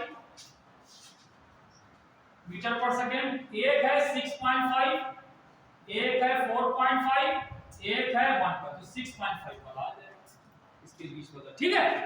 इस तरीके से तो ये आप याद कर लीजिए, वाटर टैप में अगर फ्री फॉल वाला फॉर्मूला लगेगा यहां मिलेगा, तो v स्क्वायर बराबर ये v0 स्क्वायर प्लस 2gs से आप निकाल सकते, ठीक है। और बाकी कंटिन्यूटी लगेगा, समझे कि नहीं समझे? समझ गए? तो क्या विचार है? तो आपको एक सवाल बताएं, जैसे आपने देखा होगा कभी कभी आंधी चलती है, ठीक है, आंधी आती है तो लोगों की छत उड़ जाती है, बेचारे लोगों की कुछ गरीब टाइप की छप्पड़ होता है उड़ जाता है, उड़ता है, क्यों उड़ता है? इस पे सवाल करा दें, कि जाना चाहोगे? क्या ख्याल है, कराएं ना कराएं? जैसा बताओ, टाइम हो रुको तो करा दे, वरना फिर भाई कल कराएंगे, कल जब क्लास होगी। नहीं चलो ठीक है, गरीबों को कौन सुनता है, गरीबों की प्रॉब्लम नहीं सुनोगे, ठीक है जाओ, ठीक है चलिए। है सवाल इस पे कि आप पता लगेगा कैसे, और इस पे इसका ये भी जवाब मिलेगा कि एरो जो प्लेन होता है हमारा, उसके जो ऊपर वो विंग लगे होते हैं, वो जो घूमते हैं, वो कैसे ऊपर उठता है, तो इसी से बर्नौलीज थ्योरम से ही उसको आप समझ सकते हैं। चलो कल फिर देखेंगे, आप मना कर रहे हो, दूर जाना है तो ठीक है,